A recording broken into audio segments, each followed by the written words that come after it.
안녕하세요. 뭐해? How is it going, guys? I hope everything's okay. Yeah? It's okay? Why aren't you answering? Oh yeah, sorry. I forgot you can answer. So anyways, welcome to part 3, I guess, or maybe 3. We'll see where. Part 3 of practicing ECGs, and today hopefully we'll be done with a lot of them. This time I already looked at what we're gonna have, or what's left. Actually, I was just looking at what's left. So they will be probably MIs, kalemia, calcemia, and some hypertrophies. Okay, there are a lot of MI examples in our lectures, so I'll try to go fast on those. Okay? Without further ado, let's go. Okay, so this first ECG. The usual things: rate, rhythm, axis. Rate, we can just calculate almost 75 or less than 75. Rhythm, we assume it's regular.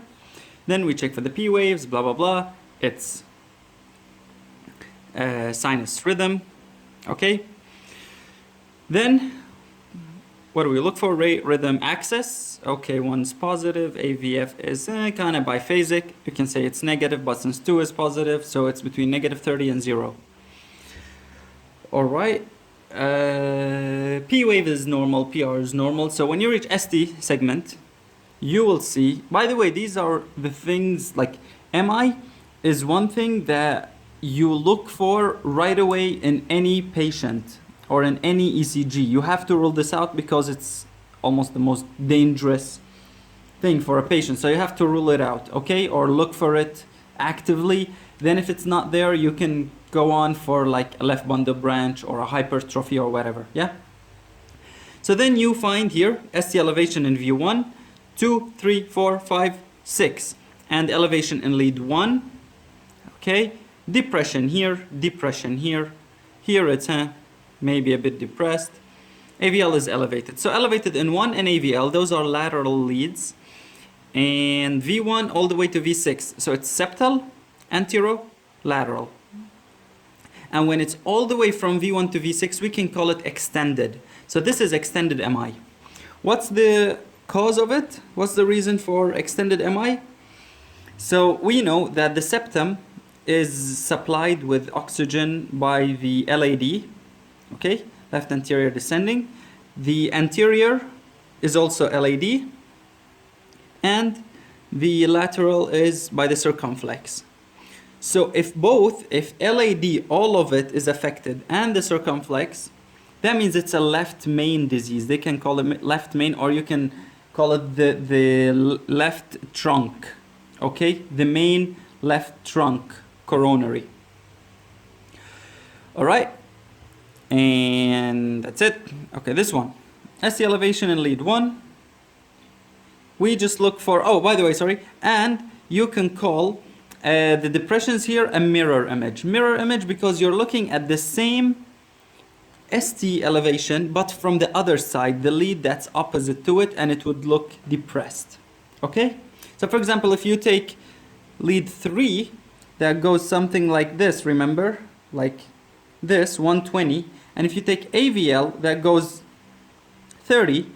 These are opposite to each other, okay? They're flipped. You will see that first you will see a small Q wave here, then R, and then elevation. Look, the same Q wave, the R, and the elevation, and the T wave, okay? That's why it's a mirror image. Or that's what a mirror image is. Okay, here. ST elevation in 1, depression, or maybe nothing. Depression, elevation, so 1 in AVL, that's lateral.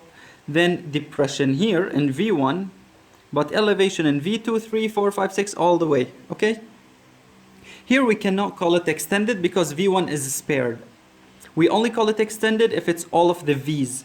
So this is septal, antero, lateral, okay? Septal, antero, lateral. Yeah, what's the reason? Same thing. LAD, and circumflex. Then that means it's a left main disease. Okay? This one. So let's check here. Nothing. Oh, elevation in 2, in 3, AVF. Those are the inferior. So we have inferior.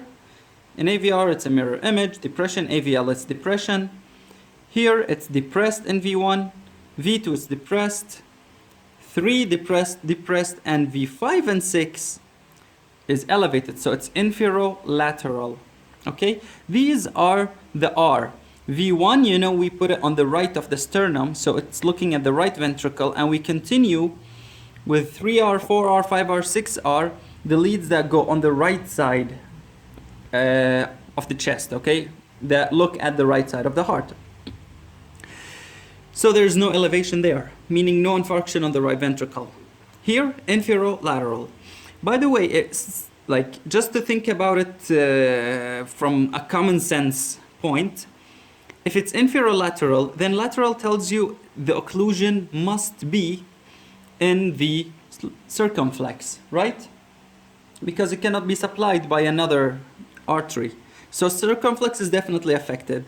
Then for inferior, if you remember, if this was the heart, we had two options. Either the circumflex goes back, goes here on the edge, and then supplies it from the back. Okay, goes like this, or it's the right coronary that goes back and gives the posterior and inferior. Okay, so in some people it's right coronary dominant, some people it's left circumflex dominant, LCX dominant. And since LCX is already affected, then we know by common sense it's LCX dominant.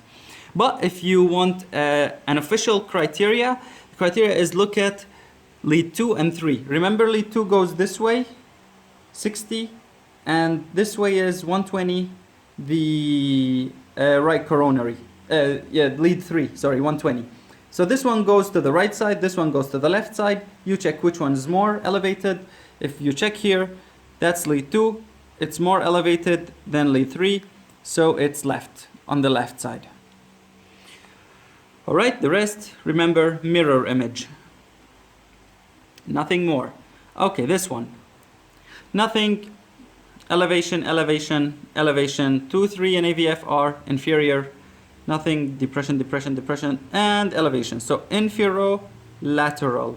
Again, left circumflex is affected, most probably. And then if you check these two, now here they might look almost the same, but if you calculate it from here, from the isoelectric line, it goes 2 boxes up, then another 3, that's 5 boxes. But from here, from the isoelectric line, it goes 2 up, then another 2, that's 4. So here it's 5, here it's 2, then it's in lead 2, there's ST elevation in lead 2 more than ST elevation in lead 3, blah, blah, blah. LCX is dominant. Okay? Wait, did I want to show you something? Yes, or not yet. Okay, not yet.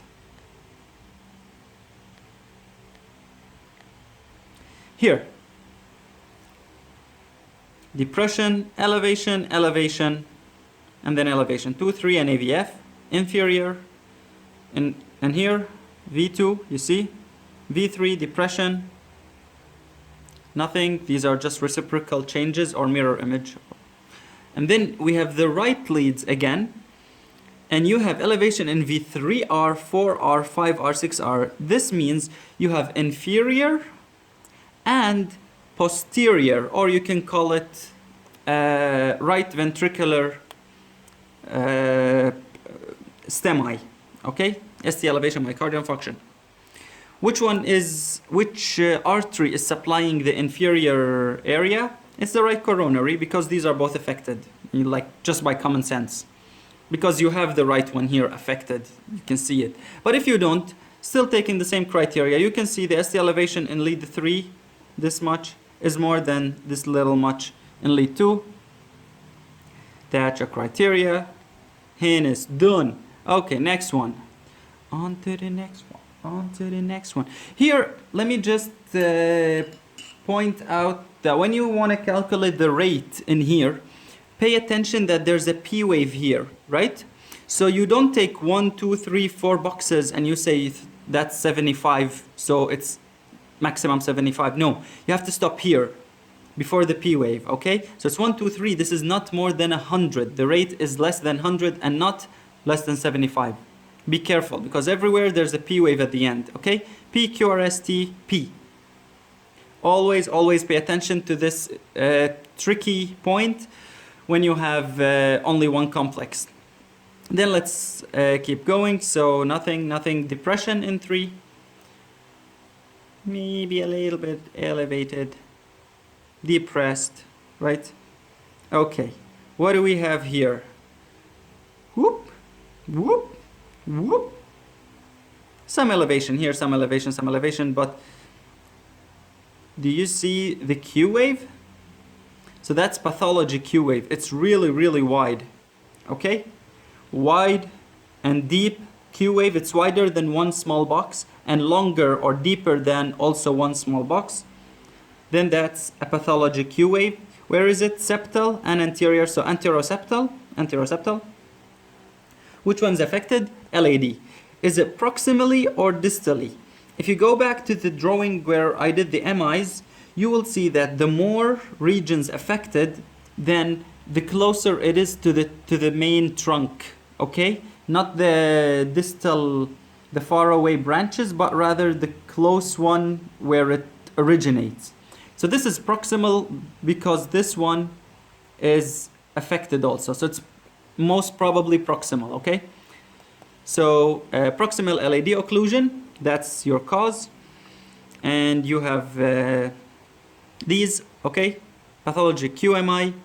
And you can also mention the SC elevation, but it's not a STEMI because the Q wave is more prominent than the SC elevation. Sometimes you will have a case of both.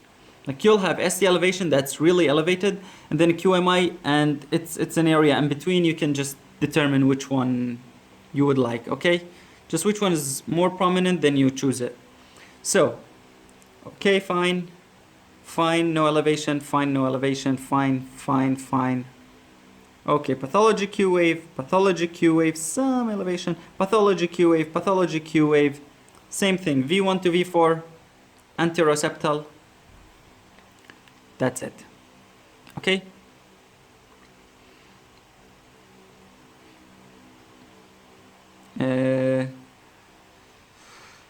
I wanted to say something about the T waves here, but this is a normal, if you also go back to the MI lecture, I don't want to take a lot of time with it, but during the development of MI, the first sign is very hyperacute T wave, then it goes down, then it flips, okay? And then it normalizes. So this is while it's also flipping, and this is a primary change, okay? Primary T wave inversion. All right, here. Okay, you have pathology Q wave with some elevation. Pathology Q wave. Oh yeah, by the way, is this a pathology Q wave? Psych. This is AVR. We don't say a pathology Q wave in AVR because it's naturally negative. All right, back to this one. So, we said Q wave here, pathology Q wave and one in AVL, those are lateral. Then pathology Q wave with ST elevation, Q wave with ST elevation, and Q wave with ST elevation, again Q wave, ST elevation, Q wave, ST elevation. Okay? That's extended MI, but extended QMI, okay? Not extended STEMI. Be careful with that. And here, because the Q wave is more prominent than this ST elevation, which is seen here, and here. Okay, here it's not, and here it's not, but here you have the Q. So that's why I would consider it here a QMI. All right, let me just point out to something very interesting. Check the axis in this ECG. Lead 1 is negative. So lead 1 goes this way, 0, and it's negative, it means it goes to the opposite side. That's a right axis deviation. And AVF is positive, so it's down and to the right of the patient. So it's here from 90 to 180. What do you think is the reason for this ECG that the axis is deviated. This is the heart, let's say, okay? And we said this is extended MI. From the septum to the anterior to the lateral, all of this is dead. So this is dead, okay? This is the only beating part that depolarizes. So obviously there would be right axis deviation because the only electrical activity is on the right side. The whole left side is dead, okay? So that makes sense simply. All right, next one. Ooh, this one. Our professor loves this one. So in here, first and foremost, these, he says, stages of MI. So this is going by time, each one. And here is the, you can see the lead. So you can cover everything and just have these leads that you see here, okay? Only those. Or for example, you can have only those. Anyways, so we can check any one. But this is to show you the progression of it, okay, on ECGs. And by the way, these are also artificial or drawn. These are handmade ECGs. There's no P wave. So if you're asked, where's the P wave? Well, that's a drawn one. Okay, let's check lead one. Here, there's nothing. Oh, ST elevation, you see? So first ST elevates, well, not first, but I mean in this ECG, the first step that we see is ST elevation. Then what happens is the T wave gets inverted. Okay, so you have to explain all of these, and the Q wave develops. So as Q wave develops, the ST elevation starts to decrease. Here it's less than here, and the Q wave is more prominent than here, and the T wave is inverted. What happens next? ST is now normalized back to isoelectric, and Q wave is more prominent, and the T wave is still inverted. Last stage, what's left is the T wave normalizes, and the only thing left about the MI is the pathological Q wave. So here in this column, you can look for QMIs, or if you want this one, you can look for STMIs. Okay? I prefer the QMI because ST is very obvious. So here we have a QMI in lead 1. All right. Then lead 2, no. Here, no. Here, yes. Which lead is this? AVR. Psych again. That's normal. AVL. So 1 in AVL, that's lateral. Here, no. Here, V1, V2. Look, they put every two together. V1, V2, nothing. Here, 3, 4, yes. Okay. And 5, 6, yes. So it's anterolateral. Which coronary is occluded? 3, 4 is supplied by LAD, and this one is supplied by LCX. So it cannot be occlusion here and occlusion here, but it's rather there in the brand, in the left main, okay?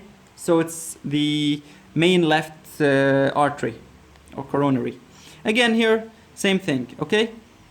We're just looking for the stages. So here, nothing. Oh, QMI in lead 2, lead 3, QMI. So that's inferior, right? Here, it's AVR, never mind. Here, nothing. Here, oh, AVF, we have a QMI. Okay, by the way, okay, just something, I'm pretty sure you know it already by now, but this is not a Q wave, for example, because this is RS, okay? I think I talked about this somewhere, how we call the waves. This is a Q wave, because the Q wave must be the first and negative wave. So this is QR, okay? This is RS, and this is just a QS, okay, or Q. But we can't give it just one letter, so we give it 2 letters at least to make it a complex. All right, so in this ECG we have nothing here, nothing here, nothing here. So it's just inferior. Okay, so it's 2, 3, and AVF. Now to check where is the occlusion, okay, which artery or which one is dominant, because this is inferior, so inferior can have 2 options. We look here and here. Which one's more elevated? Voila. So it's left circumflex. Okay. Next, this one. So we start with rate and rhythm. Rate, okay, since we see that it's almost regular, we can do the rate as follows. 1, 2, 3, 4, 5, 6 divided by 5. That's 300 divided by 5, that's 60. Okay, 60 beats per minute, that's normal. Might be a bit bradycardic, a little bit. Okay. Next is rhythm. We said it's regular.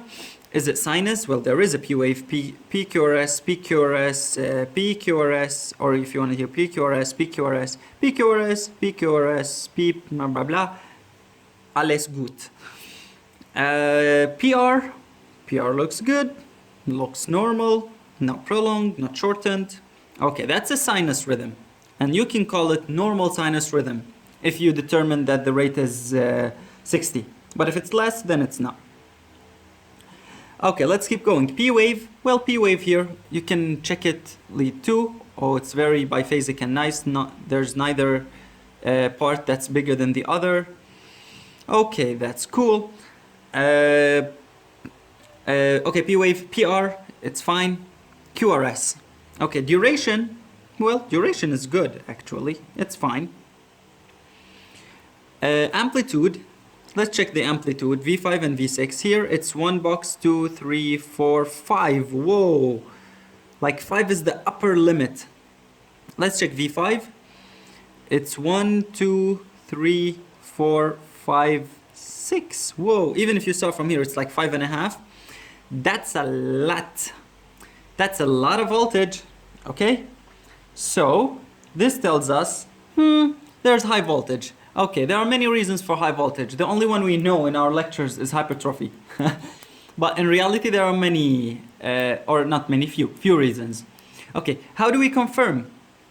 We check for the secondary STT changes, or in some textbook they call it primary STT changes. So is there changes that are secondary or opposite to the big R wave? Let's see, lead 1 is a lateral lead, which is good. So it's up and it's discordant. Then it's mostly hypertrophy. Here, you see, discordant. Discordant, discordant, discordant to the big part. Again, okay, no, disregard V1. Okay, here it's discordant, and here in the lateral leads. Okay, now why did I say disregard V1 and here like even V2, V3? Because the problem is on the left side, so you have to look at the left leads to give you a lead, like a key, as in, you know. So it's discordant where it's looking at the problem. All right. So when you see discordant, amazing. Now let's use the criteria that we have that's called Sokolovleon. Okay. In which we add the R wave here. Okay, and the S wave here. So this part plus this part, and if they're bigger than 7 big boxes, then that's already hypertrophy. Okay, 1, 2, 3, 4 and a half. 4 and a half, that's 5, 6, 7, 8, 9. Woohoo, that's a lot. Okay, so there is left ventricular hypertrophy here. Okay, what are the causes? Now you go back to pathology. And remember all these causes that can be dilative or hypertrophic, dilative or hypertrophic, and mention volume overload, okay, or pressure overload, and all these things. Okay, that's it about this one. One very, very additional thing is intrinsicoid deflection. Remember this one, guys? We used to say this about left bundle branch block and in left ventricular hypertrophy. That is the intrinsic velocity of depolarization, okay, from endocardium to epicardium. Okay, the speed of depolarizing. How do we see it on an ECG? The distance from Q to R. Okay, we cannot really we cannot calculate it with our own eyes, but the machines usually do write this intrinsicoid delay or intrinsicoid latency, intrinsicoid deflection. You'll find one of these names. Okay, and here if you say it in your analysis, that will give you a really big bonus. Okay, the professor will like you. I don't know about internists, if they're gonna say that to their cardiologists. They'll say, okay, go get a life. But anyways, next one. Okay, rate. We got 1, 2, 3.5. So that's 100, between 100 and 75. That's like 85. Okay, 85, 90. Okay, rate rhythm. Okay, it's regular. Let's look at the P waves. Okay, is the P wave normal? Look at it here. Ho ho ho. There's a small part and then a big bathtub. Do you see this bathtub here? Okay, so P wave is not normal. So it's not, it's just regular, but not sinus rhythm. Axis. One is negative. Ooh la la, that's right axis deviation. And AVF is positive, so it's here. Okay? Between 90 and 180. What do you think when you first see right axis deviation? Either a right hypertrophy or right bundle branch block. Because these two will exaggerate exaggerate, emphasize, make bigger the electric voltage on the right side. Okay? Either because it goes cell to cell or because there are more cells in a hypertrophy. So there is, and if there isn't any of these two, then you can think of the hemiblocks, okay? A posterior hemiblock. Posterior. Yeah, left posterior hemiblock. All right. So let's go on. Okay, now we are a bit oriented because we found an abnormality. Actually, we found two so far. The P wave, we will go back to it when we discuss P waves, and the axis deviation. So we keep going. Rate rhythm axis. P wave. Okay, there is, what do you call it? Morris index. So, and to make sure, by the way, Morris index is not enough on its own. Morris index is when the negative deflection of the P wave is bigger than the positive and it fits easily one small box. Okay, to make sure, we check lead 1 and 2. Do we see the P mitrale, the M-shaped? Because the first part of this M is for the right atrium, and then the enlarged left atrium will give its own, or will show its own depolarization. Okay, you can see it here, even here a little bit. Okay, you can see it's not one good wave. So there's left hypertrophy, left atrial hypertrophy.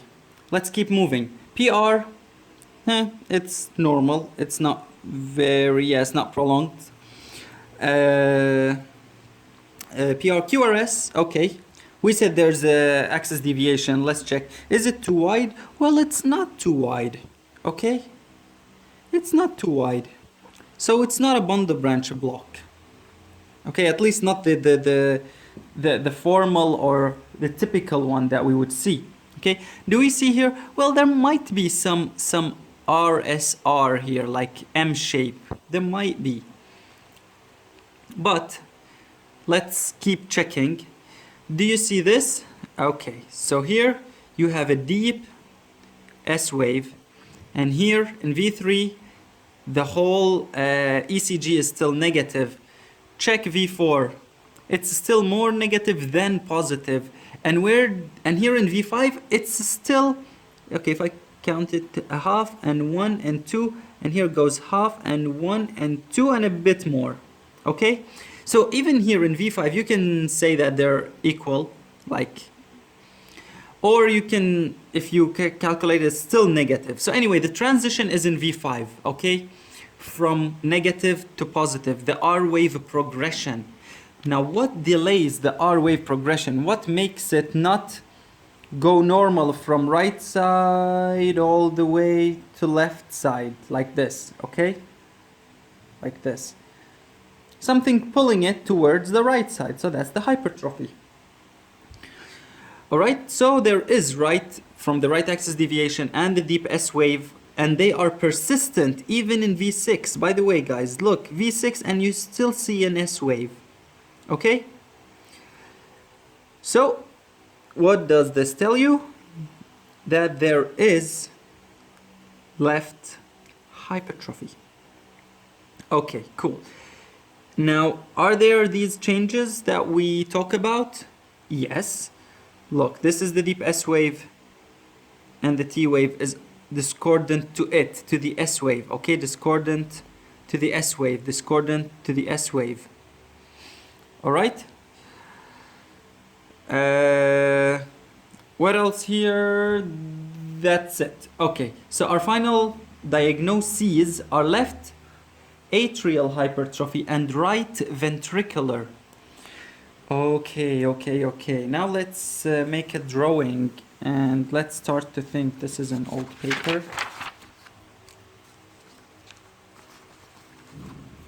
Okay, so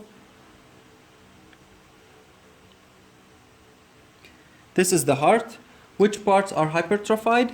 We said left atrial, left atrium, and right ventricle. How do we make sense of this? We have to determine the end point. Which one is the end point of these two? It's this one, okay? This is the end point because this gives to lungs, okay, pulmonary, and then pulmonary brings back there.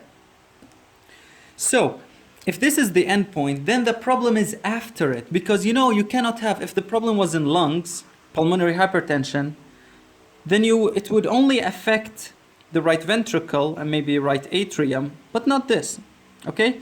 So the problem is after it. What comes after it? The ventricle, left ventricle, or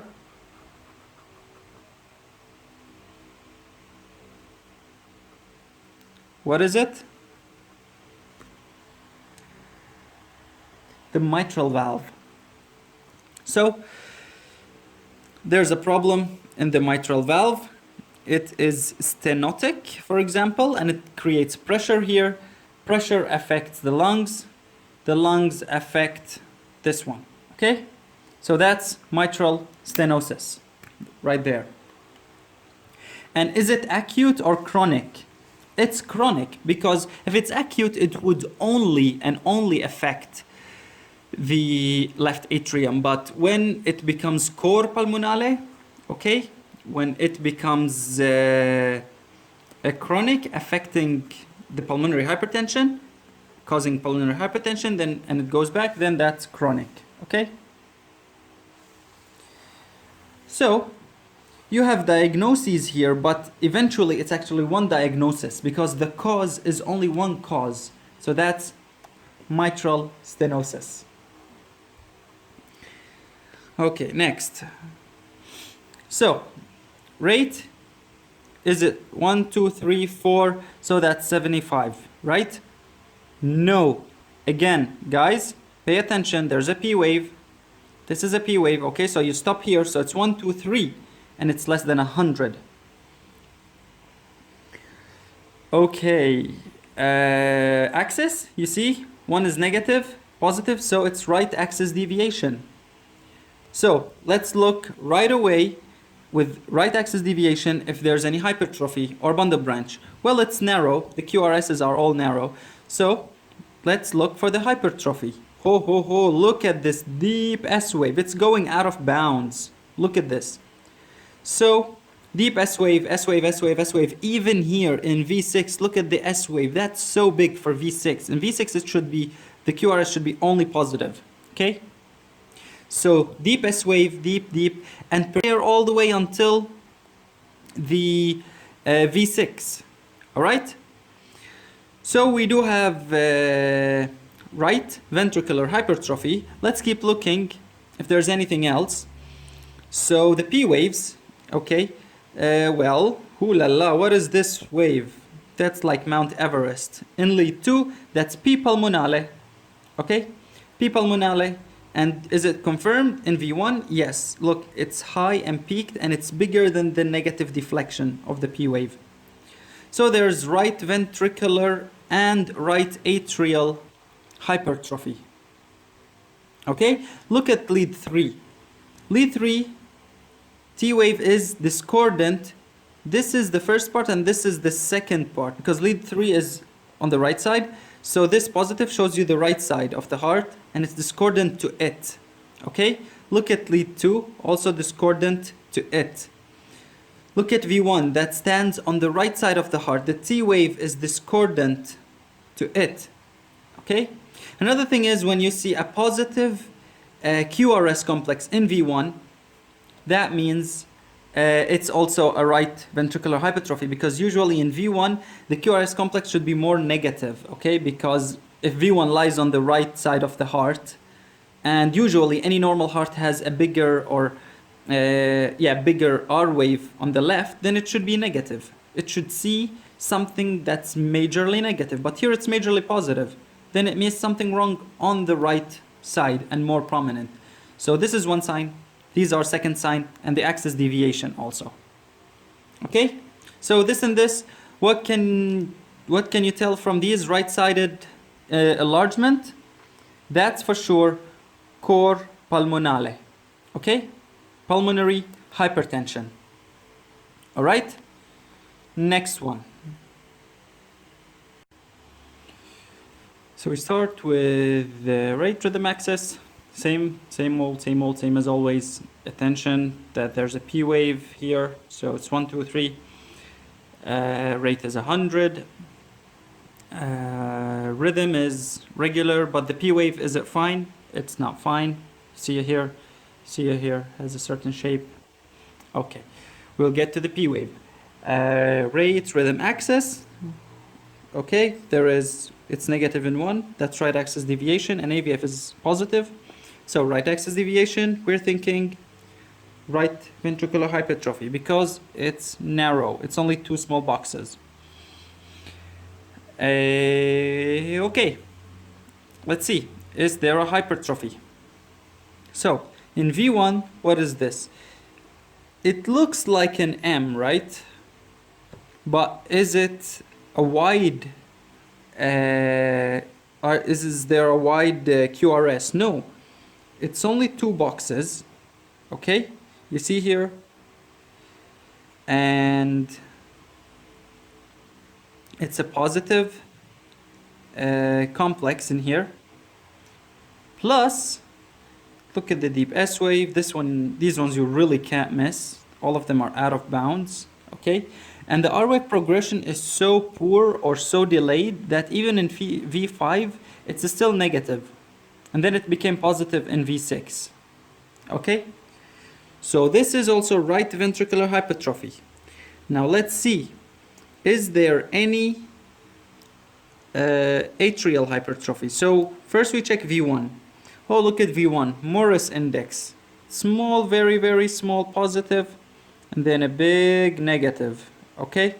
So Morris index here. Let's make sure of it in lead 2. Lead 2, nope, there's no P mitrale, there's no M. But this one is actually what? This one is P pulmonale. So there is left atrial and right atrial. And in lead 1, here's our P mitrale. So definitely there is left atrial hypertrophy and there's right atrial hypertrophy. Okay, so it's combined atrial right and right ventricular hypertrophy. All right. Anything more to discuss in here? I think the rest we talked about it. Talked about everything. Okay, yeah. What's the cause? Okay, so what can cause a combined atrial and so it's almost exactly like this one, except that it's not just this that's affected. Now it's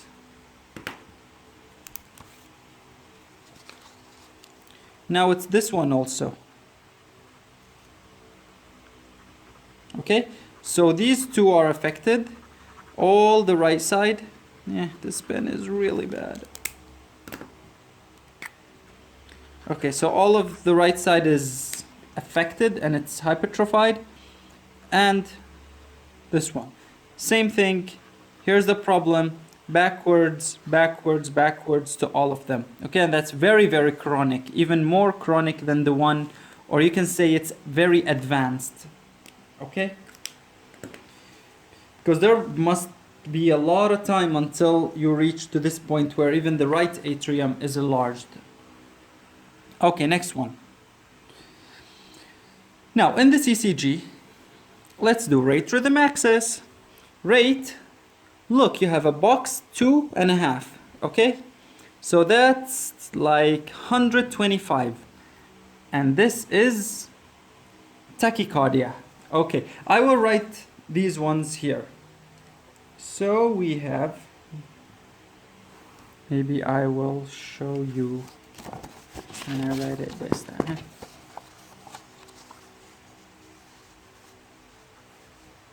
Okay.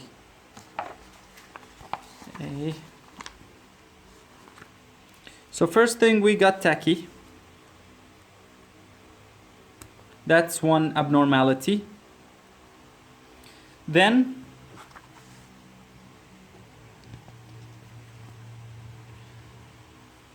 so tachycardia is one thing, that's rate. Rhythm, well, there seems to be a P wave before every QRS, P, QRS, P, QRS, P, QRS, everywhere, P, QRS, okay? There's a P, QRS everywhere. And PR, let's calculate our PR.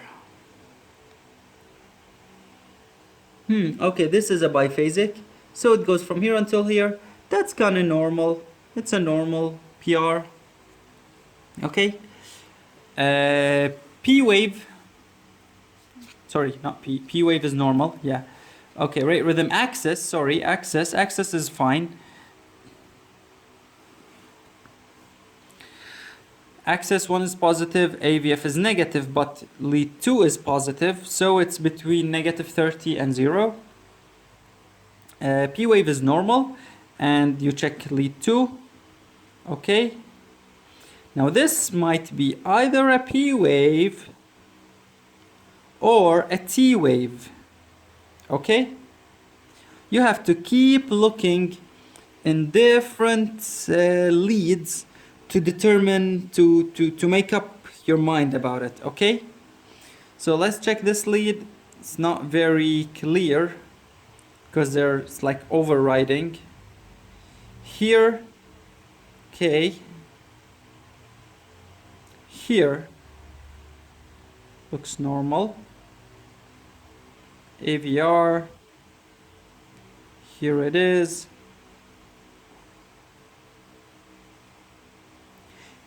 Okay, so if you check V3, you have like a wave and a 2 and a 3. I don't know if you can see it, but there are like 3 parts here. Okay, ST stops there, then a T wave, okay, then that's a wave. So, okay, you can say P wave is normal. PR,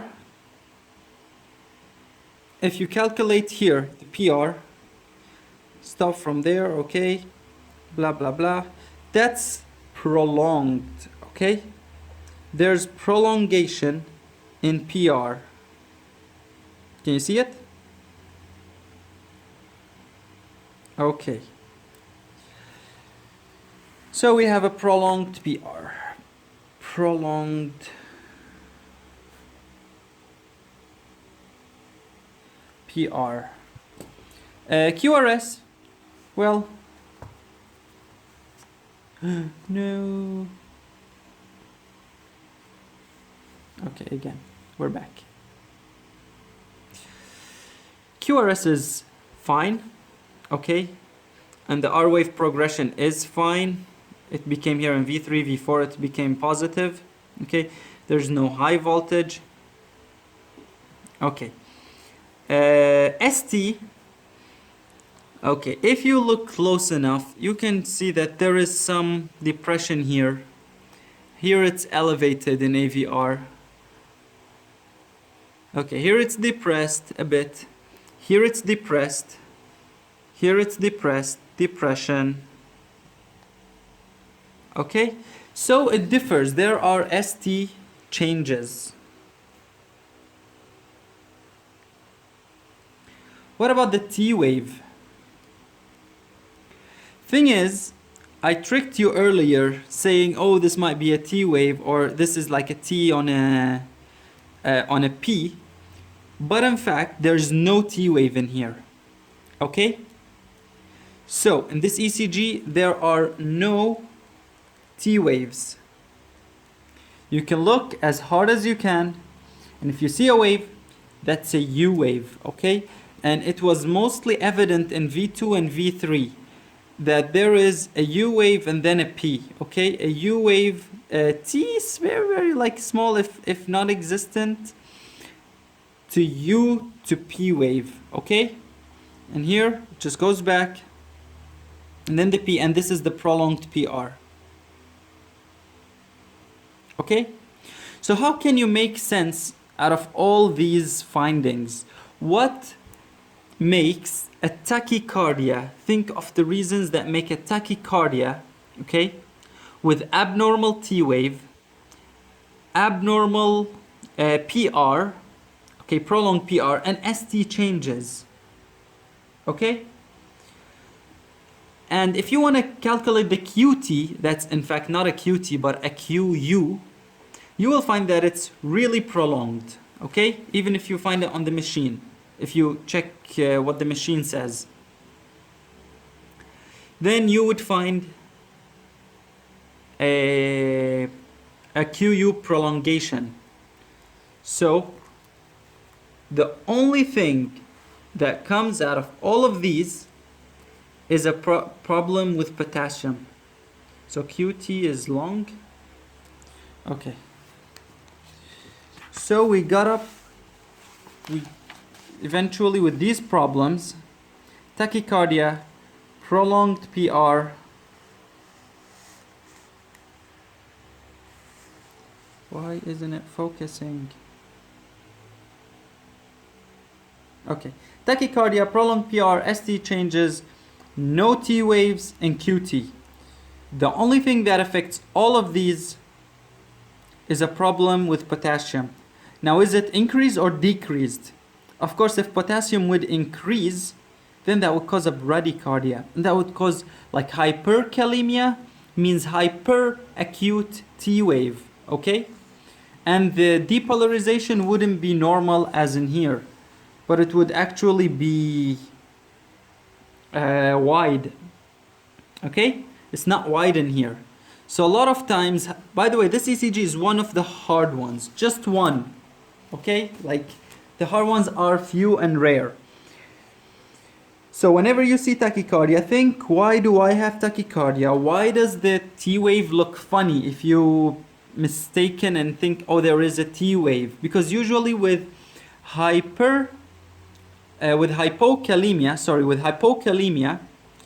the T wave should be flat, and you can see it here, okay? Where is the T wave? There's no T wave, and this is your P, and there's no T. Why don't we have a T? Okay? Yeah, so this is it, okay? Let's move on to this one. Now, if you see this one, I will put a lot of examples of wide QRS complex, okay, rhythms, because sometimes if you see a whole rhythm that looks like this, one might think this is, oh, it's a VTAC, it's a ventricular tachycardia, it's either fibrillation or flutter or something, okay? But there's a way to differentiate. I'll let you know about it when I do these examples, but they will be in a separate video for, let's call it, mini advanced, okay, semi-advanced. It's for people in 6th year and who like would have a random ECG, not one of those specific ones. So here, again, I'm gonna be writing the abnormalities that we're gonna have. First thing is rate. What's the rate? You got 1, 2, 3, 4, that's 75 maximum. Okay. Rhythm, we assume it's regular. Is it sinus? Well, there's no P wave before QRSs. So first thing we notice, no P wave. And that's very, very important, okay? Axis. Well, one is kind of biphasic. Okay. AVF is negative. 2 is negative. Okay. So AVF is negative, it means it's going up. Okay. And 2 and 2 is negative. So it means it's also okay. If this you say it's biphasic, then it's exactly negative 90. It's 180. Sorry, it's 90. I don't know why am I making super simple mistakes. So if one is biphasic, okay, then it's perpendicular to it. So it's either negative 90 or plus 90. This is negative, then it's negative 90. All right, that's really deviation. Or if you think that it's negative, it would be the northwest. And nothing causes northwest axis other than a VTAC or problems with electrolytes. Okay, metabolic intoxication causes of the ECG.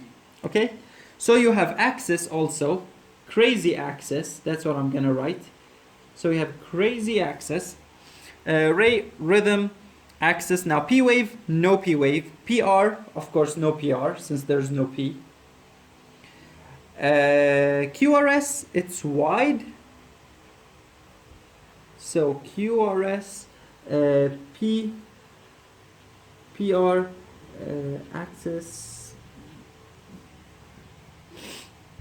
Okay, QRS is wide. Any specific morphology to it? Well, it might look like this is an M maybe, and a slurred S wave. So this might be a right bundle branch block. Maybe I will write it down. Okay, marrow. But do you have your right axis deviation? Right bundle branch would give you a right axis deviation. That's between 90 and 180. It's here. It should be here. Not up there. Not up like this. Okay? That's definitely not a right bundle branch block here. A right bundle branch block would increase it more than 120, would increase the QRS more than 120, but not more than a whole box. Once you see it's bigger than one big box, then think, and this is what I learned from Dr. Amal Matou. You can check him out. He's amazing with ECGs. He would tell you that if it's bigger than one big box, think intox or metabolic causes. Meaning think electrolytes or drug intoxication or something like that, acidosis, okay? All right, QRS. Then, okay, and in QRS also we said duration, morpho, and amplitude. So amplitude is what? Check it out yourself. In V5, V6, it's very, very low. Do you see how this is the R wave and the T is even taller than it? Okay? The R wave is very, very bad. So there is low amplitude. Then what else do we have after QRS? ST. You can see ST changes, right? There are STT changes, but the T, here's the word, it's hyper acute. I hope, really, really hope that you can see how acute it is, okay? It's larger and taller than the R wave itself, and here it's very, very tall, okay? Usually it shouldn't be more than 2/3, but here it is 2/3, if not more, okay? So what can you make of a hyperacute T wave and something that can explain all these changes? So we have a crazy axis. We have no P wave, no PR, very wide, doesn't really look like a right bundle branch block. So what do? That's hyperkalemia. Then you have to treat it. Okay? Give magnesium, calcium, and you have to let the calcium out from the blood into the cells. So probably you'll have to give some insulin with glucose. Okay? So that is hyperkalemia. Okay? This one is just a little bit difficult to recognize if you depend only on one thing. So if you only look at the wide QRS and go like, oh, this is a wide QRS, it must be a VTAC with its discordant, blah, blah, blah, then you will miss it. You have to pay attention to the P waves. There's no P waves. It's a flat, even absent P wave, okay? And the T wave is hyperacute. You wouldn't have it hyperacute in a ventricular rhythm, okay, in VTAC. So pay attention to these ones, all right? And as I said, in VTAC or in ventricular beats, and by the way, this would also be slow.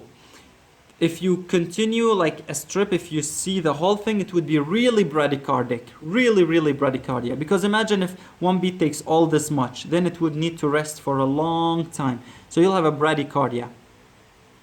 Okay, now this one. We only have 3 leads. And okay, positive, positive, positive, so axis is fine. We can determine the rate, but not the rhythm. Rhythm, we assume it's regular. So let's calculate the rate here. I think we got 1 box, 2 boxes, 3, 4. So that's like 4 boxes. That's 75 beats per minute.